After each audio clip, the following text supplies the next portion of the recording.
Hey, everyone. Welcome back to the DentMint podcast. We have the usual crew here with us with Dr. Milad Oji, Masood Hossein from Alloy, and our special guest, Edgar Jones. You may know and recognize Edgar from his pictures on TV when he played in the NFL. He had an incredible career from Missouri, southeastern Missouri State, Baltimore, Kansas City, along the teams he's played with. And we're excited to get to hear from him. And he just actually gave us a great quote a minute ago, which I don't want to lose. And Mr. Jones, what were you saying that your grandfather used to always I think this really characterizes probably who you are, like what you care about.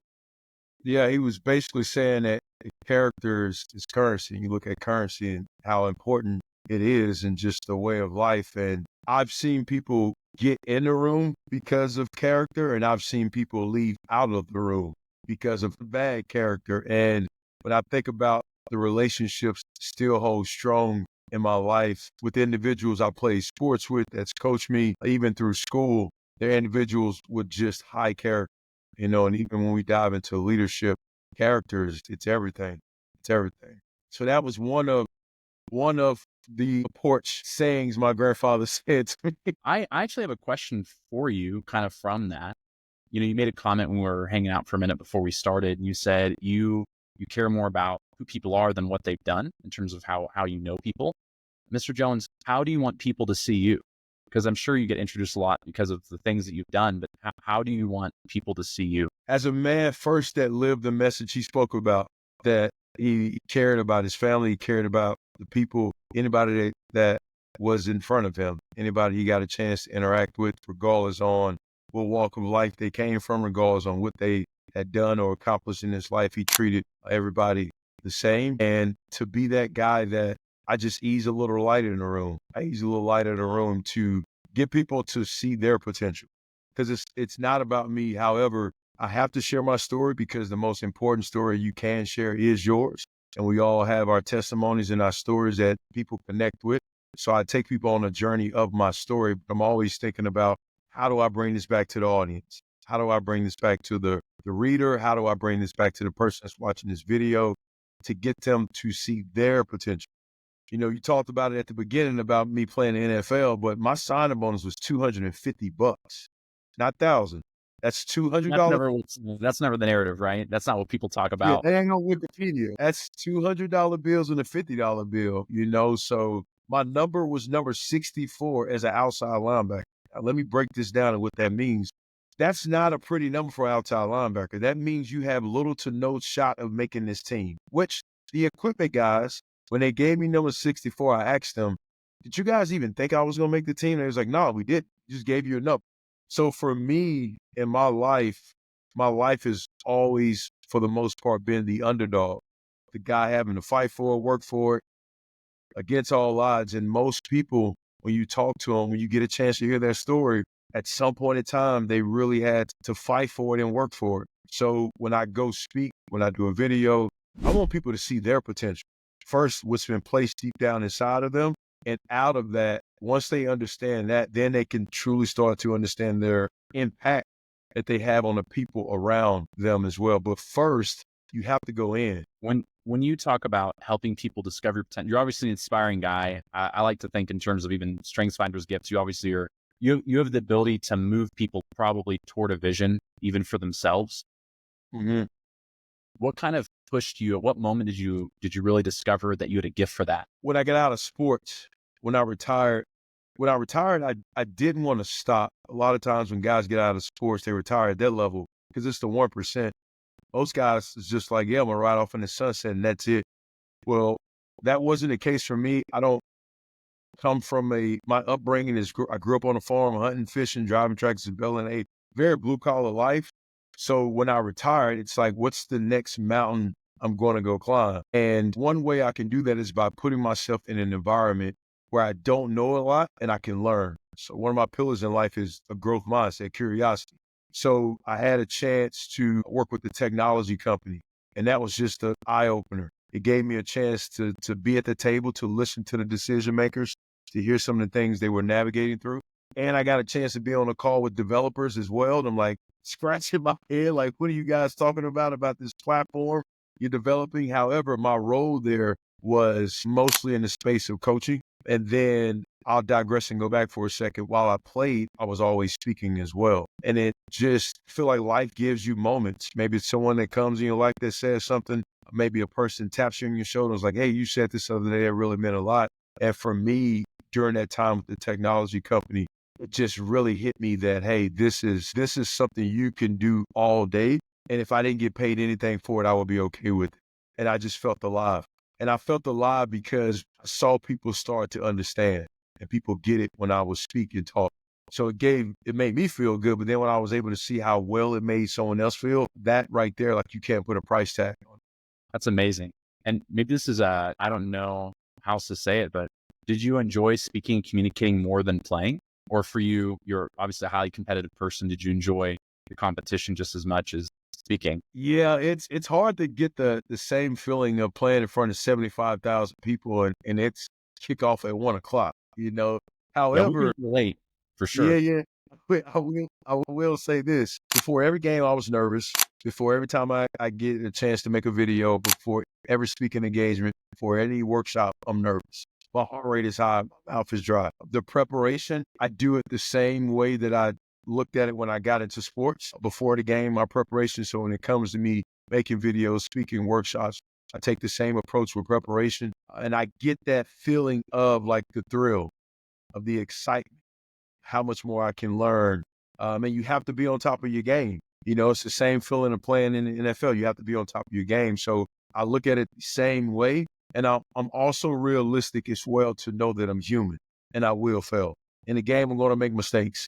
When I'm speaking and making a video, I may slip up and say something. When I'm doing a presentation, I'm going to mess up. So allow and giving myself grace and being able to be okay with showing that to individuals. And then from that, me studying myself and observing, and what I call is my form of watching film.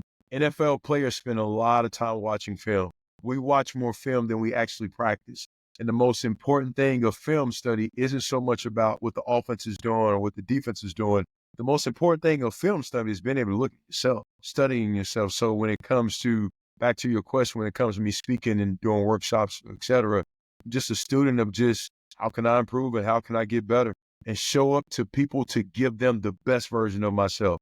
When you're looking at, okay, hey, I've come up to the end because I saw that you finished in August for your final season, and Mm-hmm. it says, I don't know if it's true, it says you announced in February that, hey, I'm done retiring. At what point did you kind of make the decision, I'm going to do coaching, I'm going to step into this? Like, what did that actual transition period look like? Did you go and talk to a bunch of advisors or people that speak in your life, or is it like a gut thing, like you just knew this is what you're supposed to do next? Well, I was technically already doing it when I was playing. It wasn't until I got my certification, I took a class. I was like, I've been doing it all along. I've been doing that. And what that was when I was playing or when I was in high school, anytime one of my buddies or friends would come to me with a question or something that was going on, like I would be thoughtful about the quality of the question I would ask them. Like I wouldn't just give them an answer unless like the building was burning down. It's like, no, they really need an answer right now. But other than that, I just would ask them questions and get them to be thoughtful about what they should do and what their next step should be.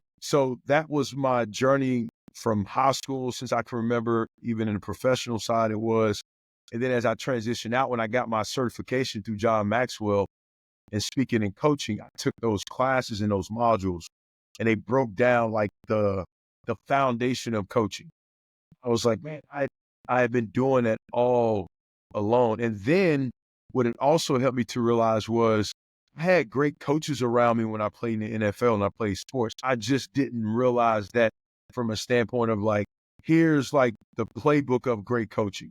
And what the best coaches I've been around, what they would do is if something happened on the field and I walked off the field and I'm like, Craig, the offensive lineman did this, the running back did this. My coach would be like, Edgar, what did you do? And I'm like, Craig, the offensive lineman did this, the running back did this. And he was like, Edgar, what did you do? And I'm like, and I would tell him exactly what I did. And he would say, okay, so the next time this happens, how would you respond? So what he would do is build a framework around me to get me to be thoughtful about the next time that offensive lineman does this, next time this happens, here's how you respond. No difference from when I'm working with a client. If they're telling me about them going into a difficult conversation, first I need to get information on who the individual is, which led up to that point. And then tell me your approach when you get ready to go into this conversation. And I just want to hear them out and hear what they have to say. And then from there, it's kind of guiding them step by step. So the coaching side of it is something I've been doing naturally all my life. But it wasn't until I got into the certification classes and was like, yeah, I've been doing this. Now I just got a piece of paper for people that ask for. I love it. I think everyone always kind of wonders what the relationship really is like between coaches and players. Like what is a great leader? Obviously great. I think traits of leadership are universal. It doesn't matter what context you put them in. And I'd love to hear from you. What are great traits of leadership and maybe how they came through from different coaches that you've had and how you took that on your journey with you? Yeah. Before I dive into that, I'll say this because you just brought up an interesting point, the relationship between coaches and players. One of the most common complaints in the NFL locker room, it's not money, it's not contracts. The media does a good job with putting that up. That's what people like to see, the money, etc. The most common complaint in the locker room with players is the coaches don't value what we think. They don't care about our feedback. What's the point of us sharing anything with them anyway? They're not going to do anything with it. Can I go trust them if I go tell them how I feel? Those are like some of the things that till this day that's still going in the locker room. So it shows you that if we're talking about the football field or we're talking about the boardroom, dentist, whatever, however we want to look at it, the human heart yearns to be connected, heard, valued, and needed. Now the question comes up, how do we create an environment where people feel like they're needed, feel like they're valued? It's the same reason why people tailgate, they join fraternities, they get into sororities. It's the same reason why a young man joins a gang. We want to feel like we're connected. So that was the biggest thing I noticed with coaches and players. And the coaches I connected best with were the coaches that I felt like I was heard when I went to talk to them about something. Or when they came to talk to me about something, like they really gave me their undivided attention. And they gave me just honest feedback. Going back into the traits of great leaders, I will start with empathy first. My second year, which was John Harbaugh's first year, head coach for the Ravens now, he's a new head coach, first NFL team. I'm a second year guy, barely making it. Doing training camp, my girlfriend at the time, her dad had stage 4 cancer in California. We're in Maryland. I'm walking on the field one day. He says to me, hey, how are you? I'm like, coach, I'm not doing good. This is what's going on with my girlfriend. And he was like, I tell you what, after practice is over with, the Ravens will get you a ticket. You go out to California and go stay with your girlfriend and her family. I'm a second year guy. This is training camp. My signing bonus is $250. I'm not even supposed to be there, right? So I'm like, you serious? He's like, yeah. So I get a flight, go out to California. I stay out there for a couple of days. He calls and checks up on me. And when I get back, I'm walking on the field and he was like, hey, I only can't imagine how that felt, but just know we're here for you if you need anything. And I made the team. Like, it wasn't like they cut me 2 days later. It's like I made the team. And, so that right there is empathy, is being able to maybe not fully understand. And that's what he said. I can't understand that.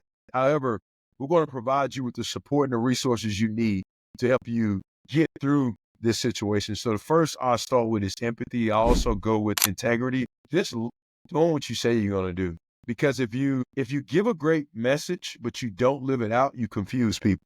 I had a weight room coach that used to always talk to us about why we should work out and get in shape and do push-ups and run. And he had a great point. However, I never saw him in the gym. He ate a 20-piece nugget pretty much every other day, and he always drank the vanilla milkshake. And I have nothing against vanilla milkshakes or chicken nuggets, but his message didn't align with his actions. So I'm like, wait a minute, which one is it? So integrity is just doing what you said you were going to do. And honestly, integrity is doing what you say you were going to do when no one is watching. Because what you do in the dark will come to the light. And I say that from conviction of times in my life when I didn't live that life. Like I said something to someone, and I'm like, I ain't really doing that. So just living the message out when no one is watching, when no one is paying attention. And when you get around people, that'll naturally just come out of you and it'll flow. Dr. Milad, I don't know I hate to bring up dental, but I feel like integrity is something that's really challenging in the dental practice. And I don't know if you can speak to that a little bit, how this kind of looks in that context. The first day we get into dental school and we take we swear to do all the right things and to have all, do right by the patient and all of that. It's I can relate to that thing all day long because, we leave dental school and, nobody's watching the work that we're doing anymore. So we got to have that integrity to do what's right for the patients without faculty watching you, without anybody watching you. So you really have to do your best to provide that patient with the best service and best of yourself, essentially. So the connection is right there as far as the integrity, and it's so important, because if not, then you're not doing right by anybody, because just because somebody's not watching you, it doesn't mean you have to cut corners. You just have to do the right thing for the patient. So Yeah, that's wild. I work with a client that they actually work on practices that have been stolen from, right? Theft in practices. And there was a stat that came out recently. I don't want to misquote it, so this is a rough. Someone can come correct this later.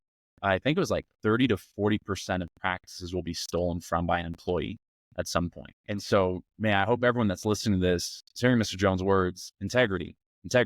Like, you can't skip character. Yeah. You can't skip it. That's well said. Like you can't skip character. Plus, it's so hard to come back from it. It's very, very difficult. And again, I say that from a place of, man, there's times in my life when I was younger, I just didn't do things the right way. I didn't do things the right way. And while maybe no one noticed it, what I do notice is that it disrupted my sleep at night. Because at the end of the day, so you can't skip character. You just can't. Mr. Jones, for everyone that's kind of trying to figure out, where do I fit in this matrix of leadership? Am I doing empathy well? Am I executing integrity in my life? How do you build self-awareness, and how do you kind of integrate that into your own life in such a way so that it has a continual progress, I guess you could say? Yeah. Well, self-awareness is important. You gentlemen all have cell phones, correct? I have a cell phone. Yes, sir. Yep. If I dropped the address to y'all right now to some local restaurant, you put it in Google Maps or Waze, before that phone starts to give you directions, the first thing it has to do is to know exactly where you're at. And if that phone can't find out exactly where you're at, then we're not going to any restaurant. So where you're at in life, self-awareness is, what is it that I do well? What's some things I struggle with? What's some things I do well that I can go teach someone on how to do as well? Because great leadership is also about who you build around you. What's some things I need to improve on? So that's what I look at as self-awareness. For me, I'm big on writing. One of the strategies I have put into place, and it's an acronym called the Lean Egg. I'm big on writing, and I do it every morning. Some mornings I do the entire Lean Egg, and then sometimes I go through one letter at a time, but this helps me with self-awareness. The L is, what am I learning about myself? The E is, what's something I'm excited about today? The A is, what's one thing I've been avoiding? I've really been avoiding this. I need to go take care of it. The N is, what's one thing I need to do? I really need to do this. I need to do this. The E is, what's one thing I want to exhibit to the world and the people around me? The G is, what's one thing I'm grateful for? And gratitude is a muscle. You have to exercise it every single day. And in my lowest moments, I found that gratitude has pulled me out. And the other G is, what's one thing I got to stop doing? The Lean Egg. So sometimes I do that every day. And then sometimes I just do the L on Monday, the E on Tuesday, the A on Wednesday. And I found that, like, the more I dive into one of those letters, there's some stuff sitting there, especially like the avoiding one. I'm like, what's the root of this? Like, why have I been avoiding this difficult conversation? Why have I been avoiding going to go talk to this team about this issue I just noticed? That's what I found when you really start to break it down. So as I mentioned earlier, some days I go through the whole Lean Egg, and then some days I just really focus on one letter, like especially like, what am I learning about myself? What do I want to exhibit to the people around me today? You really can go deep down the rabbit hole as you break that down. But that's one thing I have put into place that helps me with just self-awareness. I mean, that's really powerful. Masood, I don't know if you have some comments on this. I feel like you're exceptional at being introspective, evaluative, super self-aware. Do you have any thoughts around, I'm sure you do, around this process? Thank you so much, Rick. And Edgar, I'm really happy that I get to see a great leader like you, and actually I had a follow-up question with that. But firstly, about what you said. So the different aspects of character, what am I excited about? I just tried to take notes, but I was a little bit slow. So I got a few of them. What am I excited about? What am I grateful for? And what is one thing I got to stop doing? As a leader, like something that we all, like everyone in this room, we were discussing before, as a leader, it's not enough just to be a good leader. You also need to transfer that knowledge. You also need to transfer those traits to other people. So when you build that character for yourself, how do you basically emit that so that other people that you are training and other people that are your students can take that? Yeah. No, that's a great question. So I'll start with the client first. I've learned this through taking the coaching courses. Just before you share, first ask the question. Hey, do you mind if I share, Masu, you mind if I share a piece of advice with you? And either you'll say yes or no. Let's just say you said yes, right? You said yes. And then from there, that's when I typically share, like the lean in. Hey, here's a strategy I put into place that's helped me with self-awareness. But first, just asking the question to individuals. What I do is I'm big on application as well. Like after I tell the story about maybe the clear water containers, and I give this analogy, and then I make my point, then I hit a question. If I have time, then I'm like, hey, what's the application that they can go do as well? So when I'm working with the client, I'm working with individuals, what I've built out is a toolbox of strategies and tools I can give to them that first I've tried out. Not because I saw it on pictures, but like I've actually been working on this. I've been trying it out. I've been doing it. And from there, I can recommend it to them. Because here's the important piece that we have to look at about leadership. If you're openly sharing something with someone about what they should do, then you're automatically giving them the space to ask you, how do you do it in your life? So I'm careful on like, if I'm going to talk about this thing, like I have to make sure I'm living it out, because as soon as I do that, any one of you all, as you've already done, hey, how do you do that in your life? How do you do self-awareness? And when people ask you that question, if you're not doing it, it's not the proper. It's never usually a good start to an answer to a question. I was just going to say that's a very good point, because it was about a year back that I was talking to a friend of mine that he had some addiction problems. And he was disagreeing to go to any therapist or any psychologist. And he had a very good reason, because he was dealing with a little bit too much of drugs. And every psychologist and therapist that he was going to, the dude was just like, these guys haven't done it before. So they have no idea what I'm going through. So why the hell would I go to them? Like, they don't know how to guide me if they've never been through it themselves. Yeah.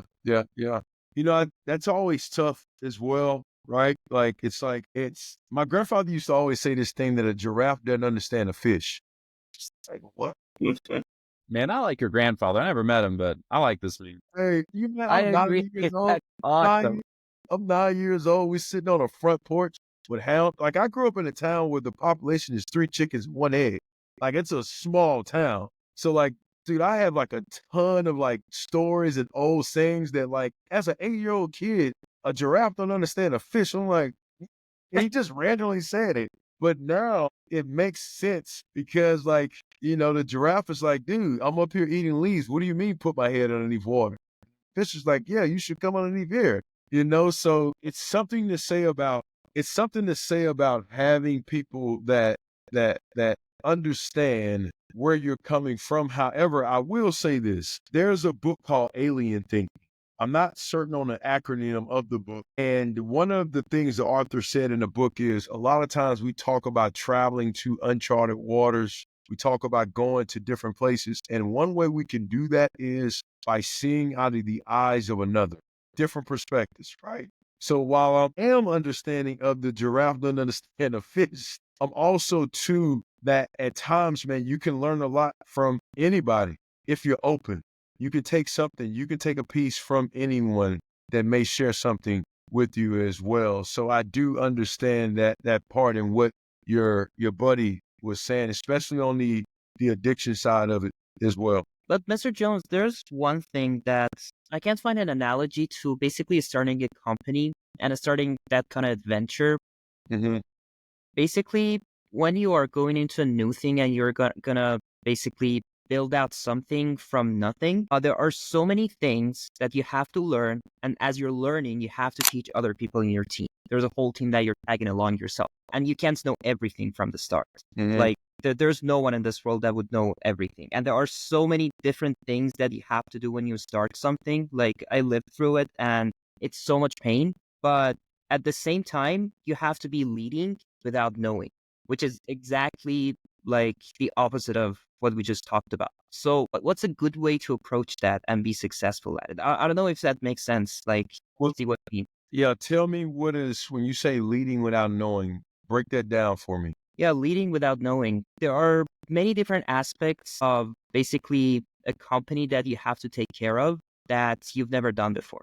Like just like with Dr. Milad, like he's in dentistry, and when a dental graduate comes out of school and then they try to open a practice, they have to learn about the staff management, they have to learn about financials, they have to learn about the legal side. And basically, when you're starting a company, it's not just you, but there's a whole team that's coming, that's seeing you as a leader, and then they're Mm-hmm. following you. And then Mm-hmm. you haven't done those things before. Yep. And then you have to learn them yourself and then teach that to other people. Mm-hmm. How do you lead in that space? It's very challenging. But what So do you how think? do you, go ahead. What do you think is a good way to So approach how it? do you lead in that space where basically you're starting up a company, you're trying to learn a lot, and then you're bringing people behind you? That's the question. The first thing I would say is be okay, and you have to be okay with letting your team know that you don't know it all. Like not coming into it as if you know it all. Because sometimes we can do that. Like we're scared, we're nervous about what they may think. So I'm just gonna walk around like I do know it all. So first, being transparent and open to your team about, hey, I'm new on this journey. A lot of this is new for me. I'm for certain a lot of this is new for you all. I don't know it all. However, I'm working on figuring it out. And I'm trusting and believing if we work together, we can figure this out together. Just authenticity with just letting people know that from the beginning. I do believe and know that when you're coming into a space, it's a lot that is new to you. Being able to have a good strategy put into place as well. It's extremely, extremely important. I'm continuing to learn this on the content side. Let's just say, right, with speaking, coaching, one day I'm speaking, the next day I'm coaching. So what does my strategy look like through the week? My Monday, Wednesdays, and Fridays is a heavy, heavy focus right now on speaking and content. I structure my Monday, Wednesdays, and Fridays, mostly Monday and Wednesdays for those days. My Tuesdays and Thursdays is strictly learning more about the coaching, more about the inside, the business side of coaching, calls, etc. However, when I first started doing it, there was no strategy. It's like, what do you do on Wednesday? I'm like, I don't know. I'm just, I lick my finger wherever the wind blows me. That's where it takes me. That's not a good recipe. So having a good strategy put into place of like, if I just got into the dental game, Mondays, I'm going to designate this time to learning more about this, whatever that is. Tuesdays, I'm going to focus on this and whatever that is. And I also would say that while I talked about being okay with what you don't know, find out as much as you can who knows. Because if I'm the first one that if I got out of school and I'm trying to build this business, I do know that I'm probably not the only one that went to this class and got out of school. So there's other people that's traveled that waters. So who knows that I can trust that's going to be open and transparent with me and going to assist me and help me along this journey as well. So first, letting your team know that you don't know it all. And then we're going to figure this out together. 2, having a good strategy put into place. And 3, being able to find out who knows and who will take you underneath their wing. And I will say, if you decide to get online and study and learn, you got to pick one thing and run with it. Like if I'm learning on how to build a business in the dentistry game, just focus on one individual because complexity is the enemy of execution. I don't like going to Cheesecake Factory because it's 180 things on the menu. The waiter's like, what type of burger you want? I'm like, you got 200 burgers. Like, what? I don't know. So when I'm studying information, like for me, I'll bring it back to speaking. There's 2 speakers I study, 2 individuals I study, like I pay attention to. Like my rule is when I go on social media, I'm only looking at content that's centered around speakers, like those 2 speakers. That's it. Anything else is a distraction.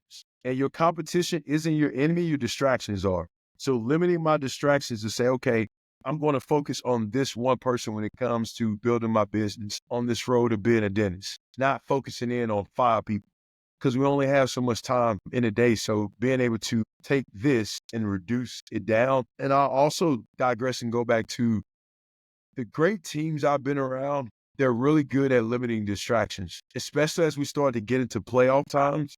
We're just limiting distractions as much as we possibly can. But at the beginning of training camp, we install maybe 80 or 90 plays. By the time we get to week 5 or week 6 of the season, we reduce 80 plays down to 15 plays. So it's like if it ain't working, like it doesn't mean we don't come back to it. But however, I know these 15 plays are working, and just bloom where you're planning at. Just do what works well, and then you assess it. You watch the film, right? Self-awareness. You watch the film, and you come back and say, okay, make the minor adjustment. Was that helpful? That is absolutely, there were just so many points that I fell behind on writing them. Like, if I just want to mention them, firstly, tell them you don't know. Secondly, have a good strategy and find a mentor. And then there was another one that I really like, complexity is enemy of execution. Like, I've been through this myself many times. Like, whenever things get complex, I usually end up not doing them at all. Yeah. But whenever I'm very focused and I find something very niche to do, like I make it niche it down, it just becomes so much easier and so much doable. I totally agree with that. And then I'll add this one in as well. When you look at construction, even if they're building a building on a empty piece of land, the first thing they start doing is removing things. Dirt, rocks, trees. Even if they're building a building downtown, the first thing they typically have to do is tear a building down. So when you grow, you also have to think about subtraction as well. Mother Nature teaches us that. They call it fall for a reason. It means the leaves fall off. They call it pruning for a reason. It means things get removed. So the process of, as I grow, I have to look at subtraction as well. So as you continue to build that business, as you continue to build and do whatever it is you're doing, thinking about the subtraction side of it. And subtraction may not always mean just completely being done with it. Subtraction may mean probably need to delegate right now. And sometimes delegating can be difficult when you have been the one that's been building a business mostly on your own, because now you got to trust someone else to be able to do it. So the other piece I would add is, as you continue to grow, think about subtraction. I got a folder that's all questions. I just created one folder. It's just a bunch of questions. Today, when I first started that, it was a folder, but then there was different pages in the folders of different questions. Today, I actually went through all those folders and then actually started to cut some of that out and then put it all in one folder. So it's like organized. Now I can go into that place to be able to find it. So that was a part of my subtraction spot today. I just wanted to be better organized with my questions. Questions for habits, questions for clients, questions for growth, questions for leadership. But before, I was in the whole folder of questions. I was flipping and like, hey, what folder? So growth through subtraction. And I really love that. That's actually something we were talking about. I really love the way that you put everything, like you always try to come up with an analogy that makes it so much easier to understand. That's actually a method I've been trying to use like recently, and it really works. We were just talking about this like in our last episode, that we were saying the art of business is the art of delegation. And basically, as you mentioned, subtraction. Because if you're not delegating your work, and if your work is very much dependent on you, then instead of building a business, you just made yourself a high-paying job. That's all it is. Yeah. And good people are a vacation for you. I mean, there's nothing worse than you being away and you wondering what's going on with your business right now. You're like, man, like, are they taking care of what needs to be taken care of? So one, if you have to go away, vacation, God forbid something happens, you want to be able to have the right people put into place that things continue to keep moving. And two, that will be a testament to how well you led as well, based off of how you built the other people up around you. I totally agree. There was one thing that I've been trying to ask since the beginning of this episode. Mm-hmm. Since you started your journey, you moved up, you leveled up, you started from where you were to until where you are right now. What's your take on confidence? Because it's a very important characteristic that every individual needs to have, every single leader, every person that's trying to be coached, or every person that's trying to coach. Because as you're leveling up, you need to have the confidence in becoming someone and in doing something before you become that person. Like before you became an NFL player, you had the confidence that I am going to be an NFL player. Like, you know what I mean? And how do you build that up? Because that's something I used to struggle with. It's becoming better, but I know many people that are just starting off, they usually have that kind of struggle. Yeah. Masood, first, appreciate you for being transparent with that. You struggle with that. I struggle with it. I'm not exempt from that. Time and time again, I have my battles as well. I will say my confidence has grown based off my preparation. I think about the times that when I was completely nervous in the tunnel, and that did not go away during the game. every time I look back, it was from a lack of preparation. And when I had the nervousness that I talked about earlier, it was always there. But when I sat back and thought about, okay, I've been preparing myself, I've been reading, I've been studying, that helped with my confidence. To help boost my confidence. Because now I'm like, no, I know I've been working on this. I've been working on my craft and no one is watching. I've been taking care of my business, right? I've been doing the things in the dark. Now it's time to come out to the light and shine to the world. I also would say confidence and humility is a power couple. They both need it. They're both needed. I'm going to peel the layer of the onion back a bit more. I'm not going to call it experience. I'm going to call it evaluated experience. Because if we went into the local grocery store right now, and he's like, how many of you all have experience? Everybody's going to be like, well, I do. But how many of you have evaluated experience? Like you evaluated what you learned, you evaluated that class you took, you evaluated that life lesson, and you learned from it, you grew forward, and now you can come back into the space and be able to speak to it in a confident way. For me, not only did I play at that level, but I evaluated that experience and I looked at how does that experience in the NFL tie back into the corporate space. That's what we want to call it. So that helped me with my confidence. Like, no, I know this. And I've been able to see that regardless if it's the boardroom or the football field, people really want to feel like their value needed and cared for. So going back to evaluate your experience, to evaluate the class you took and the training that you've had, and that helps with the confidence. But don't let your confidence turn into arrogance. Your confidence shouldn't turn into arrogance of like, hey, I know it all. It irks me when I hear somebody say, well, I've had 30 years of this experience. I've had 30 years of doing this. I'm like, so basically when you make this statement, you're pretty much saying like, you don't want to hear anything else. Because that's what I hear. When you say, hey, I've had 30 years of doing it. If you had 30 years of doing it, it's going to show for itself. So being able to not let your confidence turn into arrogance, and be humble again to just say like, hey, I don't know. But on the confidence side, building your confidence, I first look at the work that you've been doing. Being honest with yourself. Have I been putting the time in? Have I been working? Have I been working on my craft? Yes. The power of your words is so important. I just figured this out, and you guys are dentists, so I'm for certain you're going to correct me on this if I'm wrong. But I didn't know this a couple months ago. The reason why a doctor has you open up your mouth and stick out your tongue is because that tells the overall health of your body. That's accurate? All right. I was sitting in church, my pastor said that. I was like, I Googled it, I looked it up. So open up your mouth and stick out your tongue. Overall health of your body. Chinese medicine 101. Open up your mouth and stick out your tongue. You can go biblical. You can look at so many teachings about the power of your words, right? So when we're talking about confidence, it's saying, I have been doing the work. I am ready for this. I am a great communicator. Like the most powerful conversation you have is with yourself. So why not get good at having a good conversation with yourself? Yeah, that makes so much sense. I really love your energy and the way you're saying it. And it's actually very tricky to be confident and still humble at the same time, because usually people fall off from one side of the wall and then, it's hard to manage that. The thing that's, majority of people really find hard is that, the path to success requires many failures. Like you have to fail and fail again until you reach that point. I'm sure you've gone through it many times yourself. How do you stay confident? Like, it's very hard, especially when you see other people succeed. When you start comparing yourself to the other people on the media that you see, they did it. They succeeded after the third trial, but I failed. And I failed after the fifth trial. Yeah.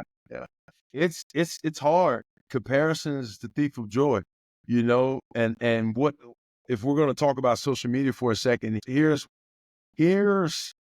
my rules I put into place for social media. And I look at it like an alarm system you have in your house.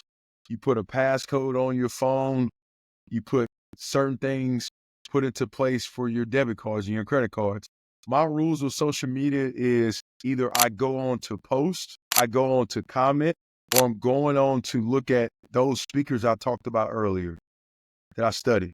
And if I go on to look at those speakers that I talked about earlier, I do it. It's a 20-minute window. I put a timer for 20 minutes. And after that 20 minutes goes also, while I'm watching that speaker, I'm taking notes. Then after that 20 minute goes up, I get off social media and I delete the app off my phone. That's the other thing. I delete the app off my phone. So now what I have to do is when I go into the app store, I have to ask myself this question. Why are you going on? Are you going on to post? Are you going on to comment? Or is this time for you to be studying the content study time that I put into place?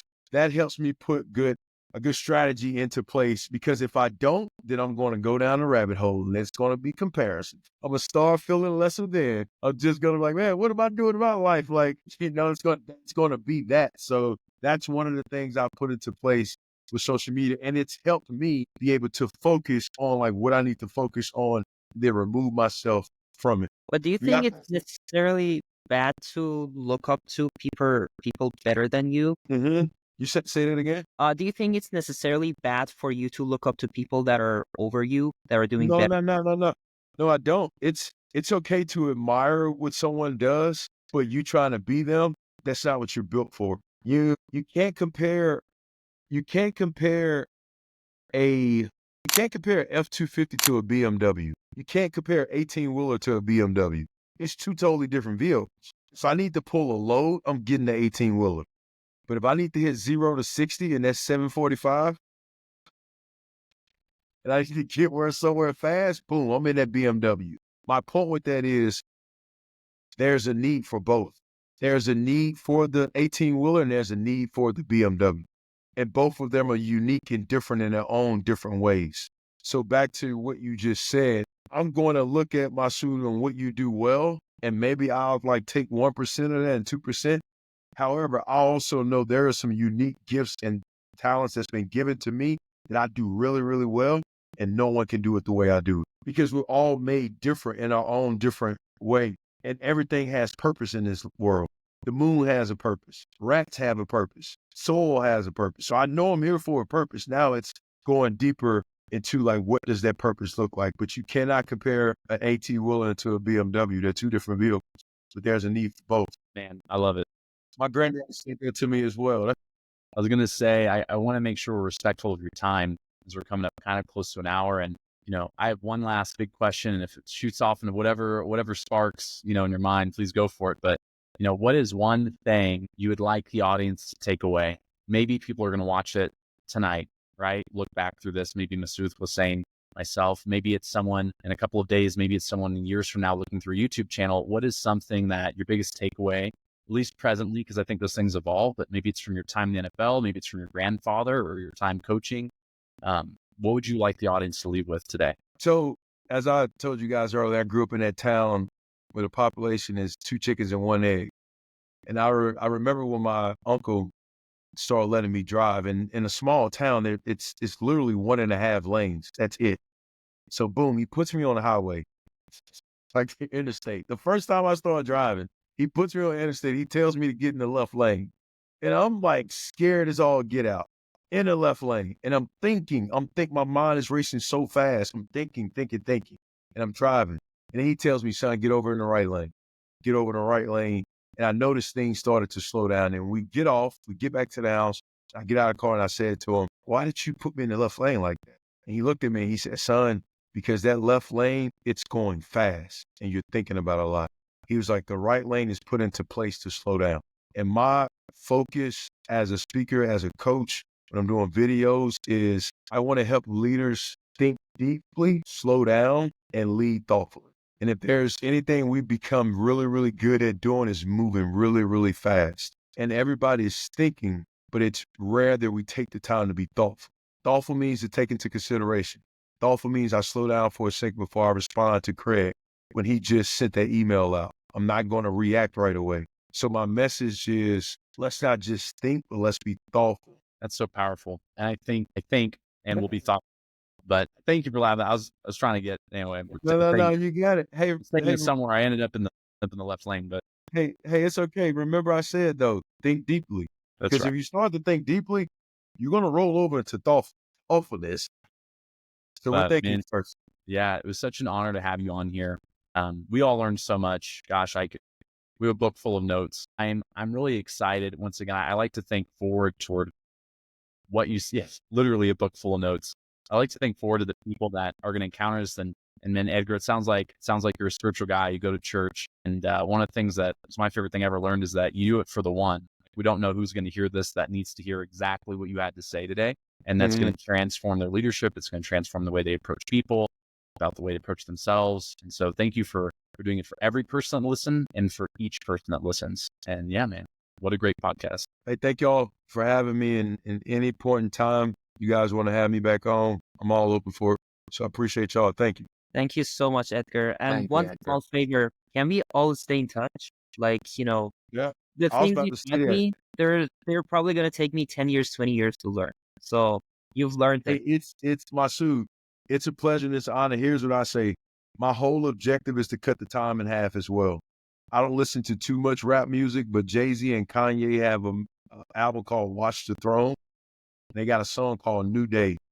And it's basically Jay-Z singing to his son, his young son. And he says in his lyrics, my only job is to cut the time in half. So when I look at me just turning 40, if you can take what I learned and it prevents you from making mistakes and you lead better and you pick it up at, how old are you? I'm 23.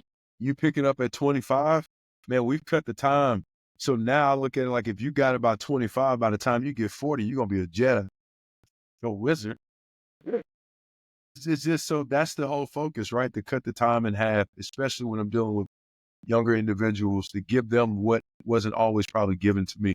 So I would love to stay in contact with all of you. Hey, Mr. Jones, I just wanted to let you know that I truly appreciate you taking the time coming on. I know that, you are a very busy man, and it's truly humbling for me to see that you took my phone call, we had the conversation, we clicked, you came on. It is truly amazing, man, to see what you do, how you do things. I am truly inspired to see, just having this conversation. I can tell you that tomorrow morning when I go and put the key in my office and open the door, I'm going to have a different perspective towards my team, how I treat other people. Like you said, you want to be in the fast lane. I just got that left lane and I'm super focused when it comes tomorrow morning, because truly a lot of things that I think that, we go to dental school, we come out, and sometimes we can't get cocky, sometimes we can't let our ego get the best of us and treat people the way that you don't want to treat them. And I truly want to let you know that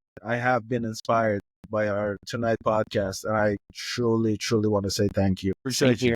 Yes, sir. Thank you so much. Yes, sir. Appreciate it, Edgar. Mr. Jones, thanks as well from this end as well. Love the lean egg. I've written that down for the rest of the team. Putting that here, which is love that. That's fantastic. Complexity being the enemy of execution. That's phenomenal. Thank you for the inspiration. Appreciate it. Thank you for your time. Absolutely. Appreciate you.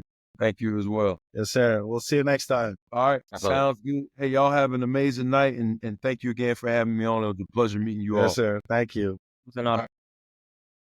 Cheers. Thank you. Hey, make sure you get contact information. Definitely. right. Definitely. If you don't mind, I'm just going to follow you on LinkedIn. That's yeah, fine. same. I Here. did the exact same. I did the All right. exact same. Sounds good. Thank you so much, Edgar. Thank you, Have Mr. a Jones. good night. Cheers. Bye.